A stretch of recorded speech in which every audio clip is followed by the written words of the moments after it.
And Maria, are you ready to share your screen? I am, assuming I can remember how to Okay. do Okay. it. Should be a button at the bottom that says share. Okay. Yes. Okay. You have to hover over it. There it is. Okay. And then you pick the page that has Moodle. You get several choices. Whatever is up on your computer, it'll say, do you want to share this or this? You pick that and then you press share again. Okay, let me get the right thing up. Okay, I think I shared the right thing. Okay, there it is. Okay, so Katie, what we're going to do is I'm going to walk Maria through how to add information from another course into her course that she's going to be teaching in a few weeks. Okay. And I'm recording this, so hopefully when you get to your point where you're doing yours, you'll have the information. So what you do first, Maria, is go over to the left-hand side where it says import, and just click on that button. Import. Got it. Okay. And then it gives you the choice. If you have a lot of courses in the background, there will be a lot. But what you want is this summer RE604, and you click that. And then I got to move the pictures. And is it in the spring or the? Yeah, let's do, you're the spring course, so you don't want the spring, you want to import the summer. So click continue. Okay.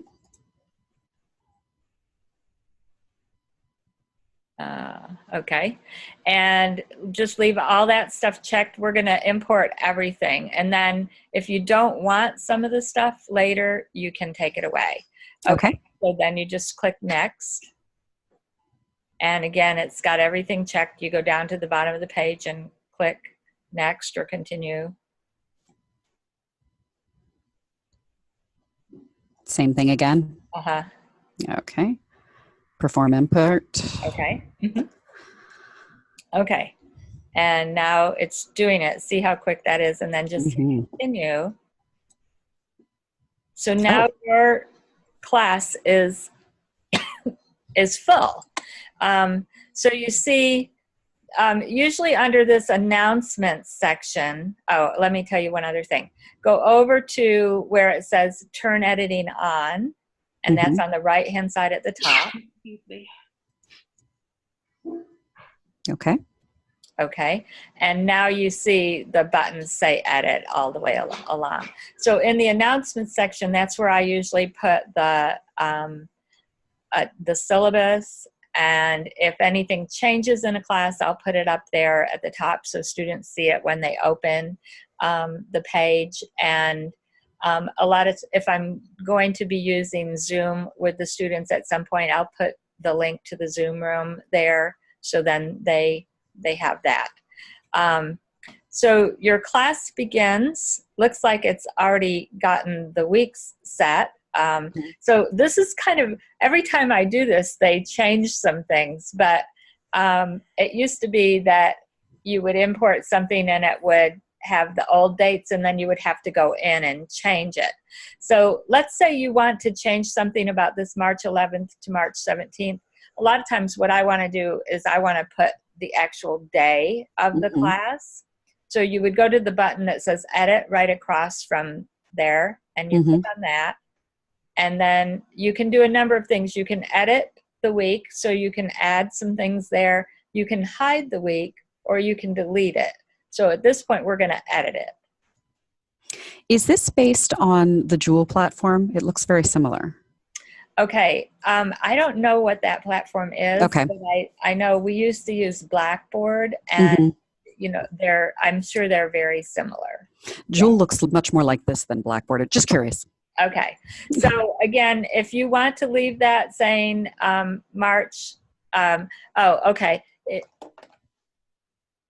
if you want to change that, you have to press the button that says custom right in front of there, And then you could, like, sometimes what I put is week 1 and then put the date, or, Okay. you know, but if you want to just leave it March 11th through 17th, that's fine as well. Just that when I do this, sometimes I forget and I try to type in that little box, and if you don't press the button on custom, it won't let you change anything. It's like, this is what they want it to say. So it's up to you. You can also type in, so if you want to put the highlights of the class, like tonight we're going to discuss, or before class be sure to read blah blah blah, that's, you type it in this box here where it says summary, and then you go to the bottom of the page and say save changes. Okay. So or yeah, you can just I'll play with it more later, but just for the purposes of making sure I know how to do it. Okay. Okay. So that you can do that with each of those. Another thing that I do, if I'm building out a class, and you'll have 1 or 2 students who like to look ahead and they like to see what's going on, and you may be like, I'm not sure if I'm going to use this, or, you know, I don't know. You can just go through the whole thing and hide every week so that they only see the things that you've completed. So you just click on edit for the week and you hide, and then click edit and hide. And that way, the students, when you're working on it, the students can come in and they might see week 1 and kind of know where they're going to begin with, but they won't see everything else because you may change that as you go along. And depending on how organized I am, sometimes I have it all ready and they see, by the time the first class starts, they see everything. And sometimes they only see a week at a time because I'm building it as we go. So it depends on how much time you have ahead of the first week of class. Sometimes I get ready 4 or 5 weeks and then I build the rest of them out. But if I don't have it ready for student size, I just hide it.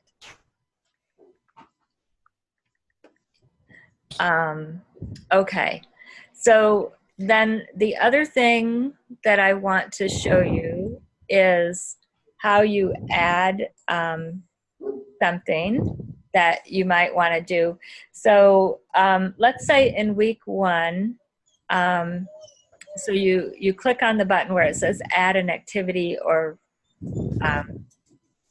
okay, I'm having trouble reading that. Okay, so this allows you to add an assignment. So let's just walk through that. So click on the button that says assignment. And then at the bottom you say add. Okay, so you can give it an assignment name, and we'll just call it assignment 1. And then you can put a description there if you want to. That's not mandatory, but the other thing that I often forget is if I put a description, like even something as simple as this assignment is due on, you know, March 12th or whatever, you have to click that little button that says display description on course page. So if you don't have anything there, or if you don't want anything to show up, you just don't click that button. Okay, now scroll down because there's a number of different things that you want to do here. So if you want to, you can put in like an assignment description or a rubric that they can see here. Usually I put that right on the page so that they don't have to go into the assignment to see it. But you can also, you see availability. Like if this assignment is due on March 12th, maybe you want it to be available from the very first day of class, or maybe you don't want it to be available until a week out. But then so you can decide that, or you can click the button so it's not enabled and it just will be available. And then the due date and the cutoff date. And again, as the instructor, it's up to you whether or not you want to have a cutoff date. Sometimes, unless I'm really going to say, you can't turn this assignment in after the due date, I don't enable the cutoff date because it just makes more problems for me. So if the assignment is due at midnight, or we like to say 11:59 because you can't make this say midnight, um, that a student turns it in at 12:01, am I going to not accept it at 12:01? But what happens if a student is just a few minutes late and I have enabled that cutoff, then the student emails you, and then you have to be responsible for keeping track of their assignment in the email. So if you have the due date, it's pretty clear if the assignment is turned in on time, and it will say in red when you look at the assignment, this assignment was turned in 2 minutes late. And then again, as the instructor, you can decide, is that important enough to me that I'm going to take points off? It's, obviously if they turn it in 3 days late, that's a different story, but it's still, are you going to not grade it at all if they turn it in 3 days late? So my preference is usually not to use the cutoff date unless I really am not going to let them turn it in late. Okay, so that's, and I usually don't enable the remind me to grade by. Okay, so if you move down, again, move down the screen a little bit, you have the submission types. Generally, I'm looking for file submissions if it's an assignment, but sometimes at the end of class, if you want to do an exit ticket and you don't want to do it paper and pencil, then I do something where it says online text. And you can enable a word limit for that. If you click online text, then you can type a number of words there. So if you just want to say, tell me something you learned in class tonight, or tell me a question you still have, you can limit it to 200 words. That's ample for them to do that short little response. You can also, for the file submission, you can limit the number of files they can submit. Usually if it's just a paper, it's 1. But if it's something that's a little more complicated, you may have room for 3 or 4. If they have to turn in like student work along with their paper, maybe you want to give them a couple of extra files that they could turn in. I went to the eye doctor this afternoon and they dilated my eyes. So I'm like, what does that say there? Okay. And then the maximum subscription size, it's submission size. I don't usually change that. I just leave it what it is. And accepted file types.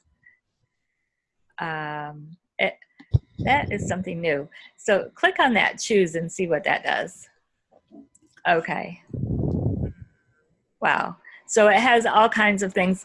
I would say generally you're accepting, yeah, if you just click all, then whatever they turn in will be fine. And then, yeah, it says save changes. So go ahead and click on that. Okay, the feedback types is important. So if you click on the feedback types, and usually what I click is comments and files. I don't usually click offline grading. I'm not even quite sure what that is. If you click the file, then you can download their paper, make comments right on the paper, and then load it back up right there through Moodle. And then you also may or may not want to give comments. So that one would be one. I don't do anything about submission settings or group submission settings or notifications. But the next one that I look at is grade. And so click on the type and it'll say you can give it points or you can give it other things. What are the other choices? Oh, okay. So the other, if it's an exit ticket, then I would click none so that it wouldn't show up in the grade book as a graded assignment. But generally I click points, and then you can give it the number of points that that's worth. So if you have assignments that are worth 10 points or 50 or 100, once you click point, then you can put whatever grade you want in there. And then for the most part, you do simple grading, but sometimes you may choose to do some other grading, and I'll open up a class that I have and I'll show you how to do that, okay? So once you've done that, I don't think there's anything else that I don't do any of these other pieces here. So then you can just save and return to the class. Okay, so so now you have this assignment 1. Now let's say the students are doing 3 assignments that are all essentially the same. They have the same grade, they might have the same rubric, and so in my research class that Katie took last year, they did several drafts. So instead of me making that assignment over and over, I can duplicate it, and then once I duplicate it, I can put it, you know, I can go in and say draft 2, draft 3, draft 4, but everything else would be the same, or, well, the due date would probably be different, so I need to change that.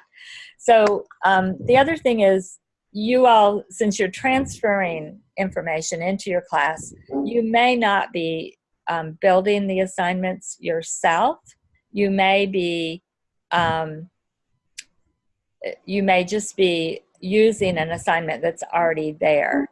So you can see in week 1, there's this self-study reflection 1. So you could click on that, the edit. I'm sorry. Well, sorry. That's okay. Just click back. Just the back button? Yeah. Okay. So and just then click on edit for that. And then edit settings. Okay. So now if you scroll down, if they've got the due date, okay. So they have the due date here for some reason as February 13th, which doesn't make a whole lot of, yeah. So then what you would do is you would just change, oh, no, they do have the due date as March. The due date, yeah, it's the cutoff that's February 13th. Okay, so yeah, but that's not enabled, so we wouldn't need to worry about that. So again, they're kind of stepping up their game here. So even though this was taught last summer, when it's transferred into the course with your dates, it's showing. But that would be one thing that I would kind of double check if I'm going to use the assignments that are already there. Mm-hmm. And I have a question. Is could you click on the slideshow? I'm just curious in what that document is. click on what? The slideshow for week 1. Oh, okay, sure. So you could just you had something to say about that. Sorry. Okay. So just go back to the class now. You can either do it, you can do it that way because we didn't make any changes, or you can just cancel. Yep. Okay. So the slideshow, go ahead and click on that so that we can see what that is. As an edit or just open it? Yeah, just open it. Okay. Okay. So that's on The first thing. Yeah, Mm-hmm. and I don't know if it's is that on Google Docs or? It appears to be a PDF, but yes, on Google Docs. Okay. So I don't know. Okay. Can you make changes on it? Like, does it have a date on it or anything? It doesn't appear to have a date. Okay. But I'm not sure if all these slideshows will work as they are, simply because this was a 7-session course, and I believe both Ashley and I have 8-session courses. Right. So you may have to, make changes with them, and I'm not sure. Let's go back to that and see what we can do about editing it. Yeah, it's a PDF. Okay.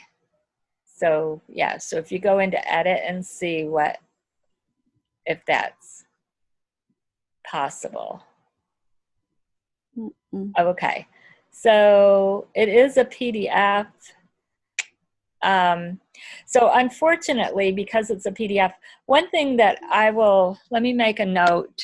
I will check with the person who put together those slideshows and see if they have like the original PowerPoints, so that instead of redoing everything, you can just modify the PowerPoints. So, That would be wonderful since I start in a couple weeks. Right, exactly. Yeah. Because, since this is like the first time, right, nice to kind of have that guide. right. I was trying to do some work earlier today and I'm like, I have to create this whole thing. So I'm happy Yeah. this is here, Okay. Okay. This feels so much better. Okay. Yeah. So let me, so go back to the course, Maria, and I'm going to have you do one more thing, and then I'm going to show you all a couple other things on a course of mine. So again, where it says add an activity or a resource, and see, we used to have two separate buttons, one for resources and one for activity. So let's see, there's, do you see anything that says URL there? It looks alphabetical, so let's Okay. see. Resources. There we go. Oh, okay, okay. So yeah, just click on URL there. And then you could add anything, like you say, this class is on teaching English language learners, and maybe there's a website that you all use at your school that you want to share with these students and say, here's a good resource for you for this topic, whatever it is that we're talking about tonight. And you just give it a name, copy and paste the URL, and then go down to the bottom and click save. And then that URL it'll show up as the name, whatever name you've given it. But you can, it's the same process. I'll do an example because I know this one off the top of my head. Okay, good for you. Okay, and then when the students click on that, it should go right to that. Sometimes it does that, then you have to two clicks. And I don't know why sometimes it does that and sometimes it does go directly to that site.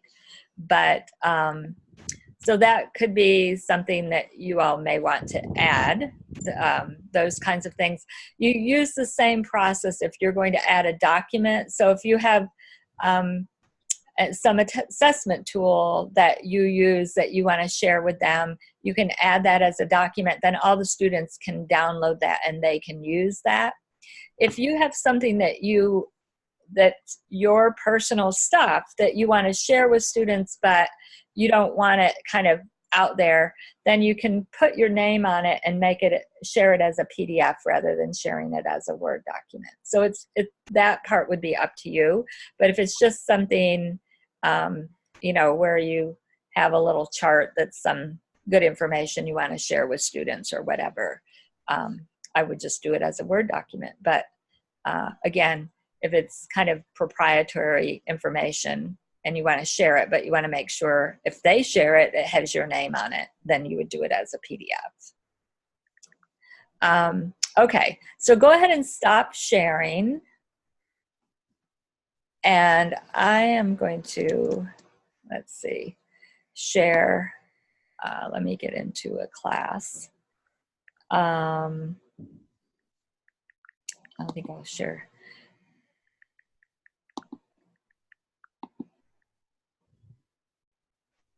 Okay, so this is a course that I taught last fall.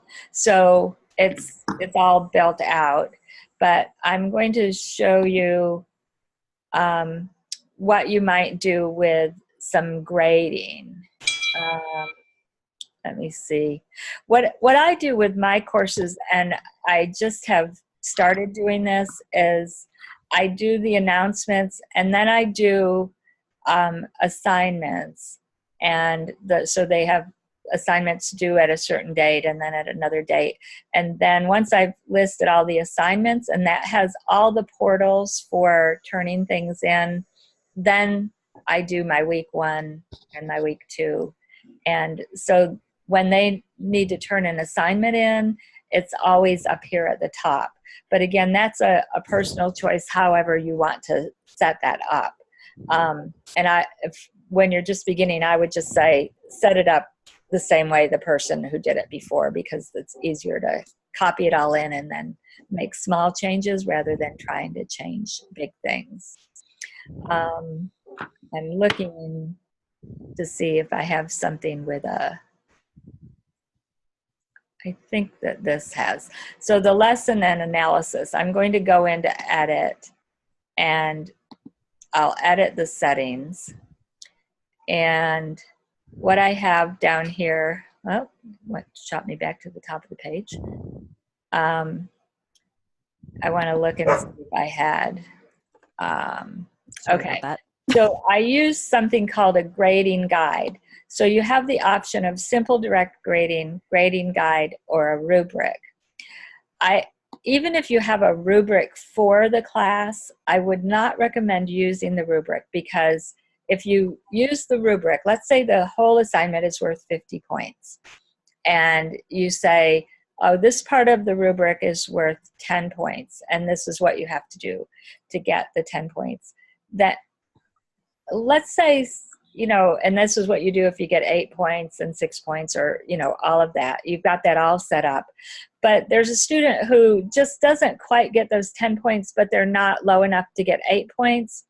The way this is designed, you can't give them 9 points. It's like 10, 8, or whatever you set up. So you might set it up to be 10, 6, 4.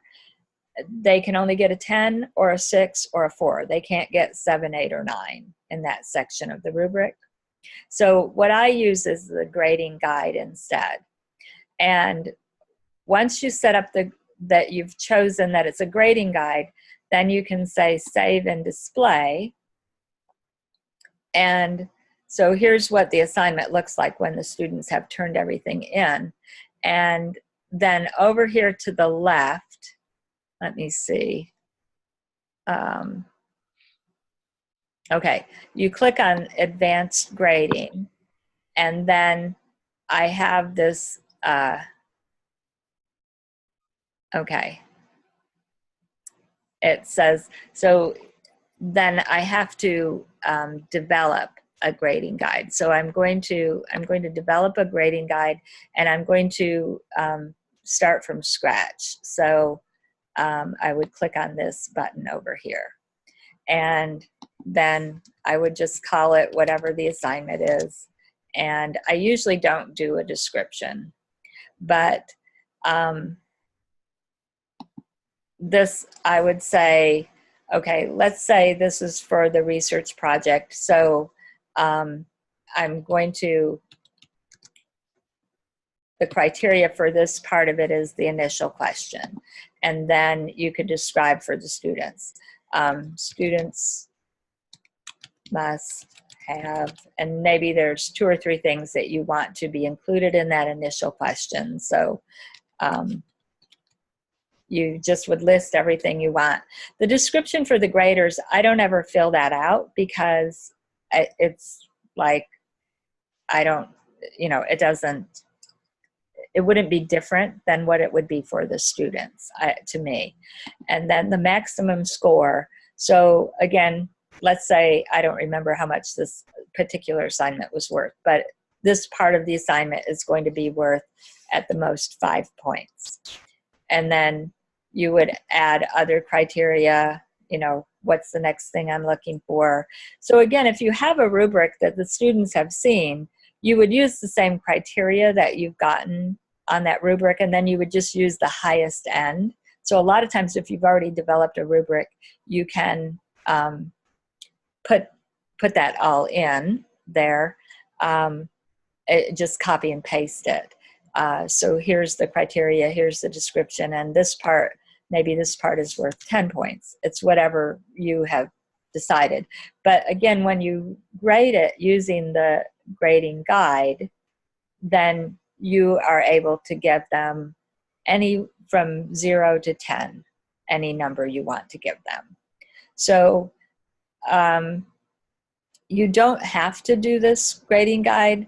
I'm going to cancel it because this has already been done, but I'm going to look and see.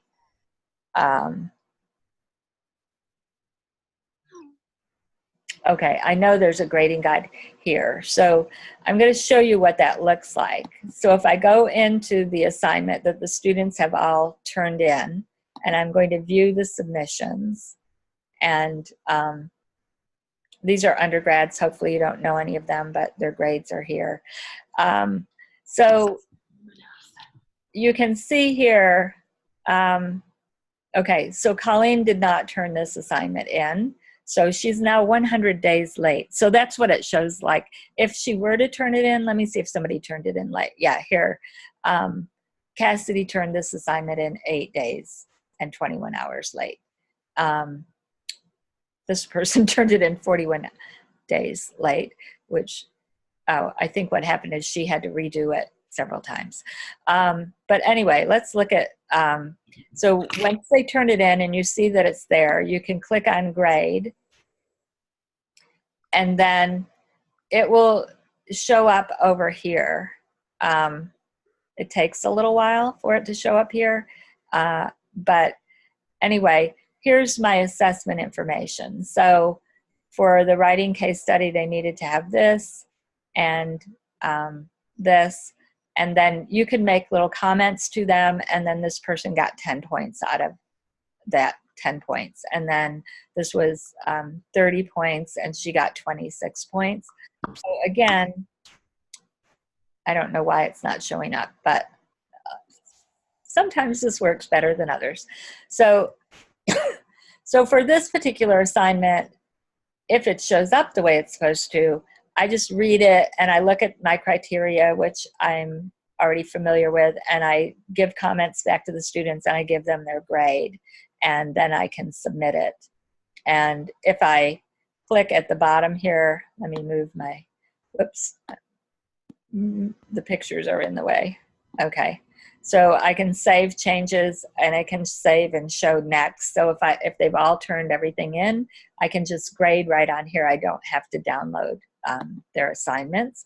Again, sometimes the draft or what they submitted won't show up, and it seems like if you use a Mac, you have more trouble with this than if you're not using a Mac. So just FYI. But I'm not going to save anything, because if I do, the student will get a notification that I graded her assignment that she turned in last semester. So I'm just going to go back to the class. And again, I'm recording all of this, so I'll make the recording available to you, because when we go through this very quickly, especially when you don't get to do it yourself, then it's hard to remember, oh, what was that step that she took.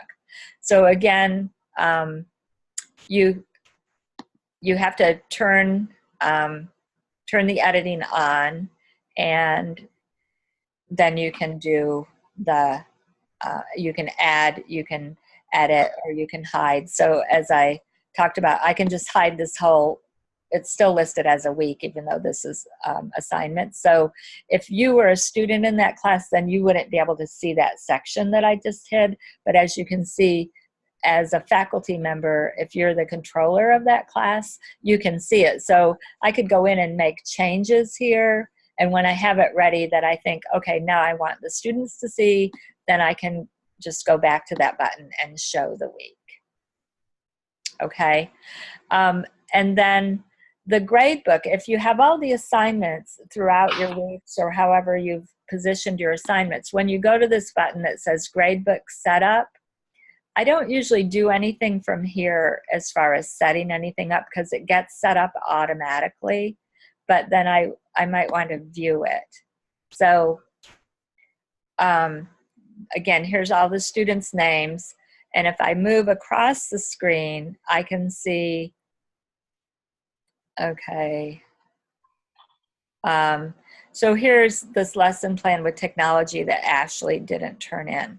The way that this class was set up is they had a number of choices. So if they didn't turn something in, they had to choose assignments, and they would get a certain number of points. So they had to get 1,000 points. So they had to make a lot of choices along the way.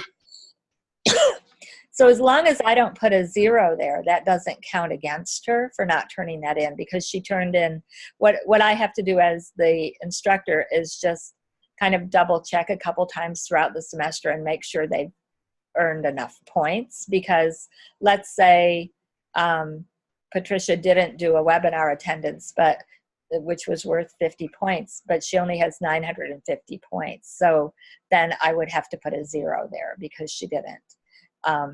So the way it does is it takes all the assignments, and then at the very end, again, I keep having to move these pictures, then it gives you, this is an average, so the student's average shows up right there.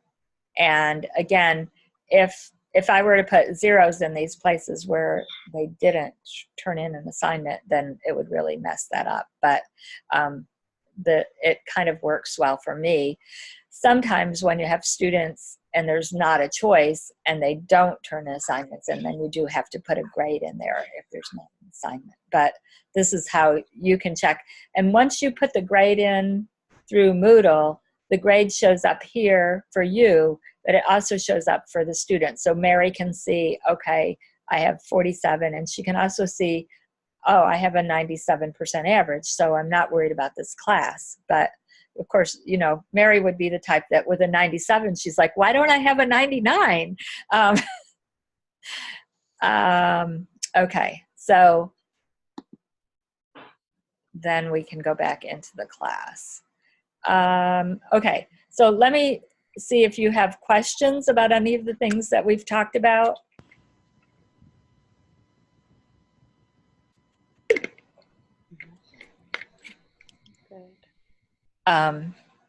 Okay, so Katie, for you, this sometime before this summer, as soon as we can get you on board as a teacher, we will, have I given you the syllabus? No. Okay, so I can send you the syllabus in the next day or two. And then once the summer Moodle becomes available, then I'll give you access to a class that was taught in the fall for the 510 that you're going to teach this summer. And again, you're gonna, I think the way we set it up is you're gonna do 3 nights a week for 2 weeks and then do 2 nights. I'm teaching the practicum. Oh, you're teaching the practicum. I was thinking of Alicia, who's teaching 510. Okay, so the practicum, no, I won't be able to send you the syllabus. That will come from Christina. Okay. But I'll remind her to, as soon as she has that ready. So Christina likely will develop the, because she will also be teaching a section, so she'll develop the Moodle, and then you can just transfer everything she does onto your page. So yours will be a little bit easier. For Ashley and Maria, the thing that Maria talked about is you will have 8 sessions, and the course that we're copying over for you will have 7 sessions. So you'll make some little choices about how to do that along the way. And I will try to get those PowerPoints for you. Hopefully that will not be a problem. But if it is, then you will be able to see those PowerPoints, and you'll have to decide if you're going to use them as they are or if you're going to redo them so that you can make changes in them. Right. Okay. Okay. So again, what I'll do, I'm going to stop recording. Let me stop sharing here. And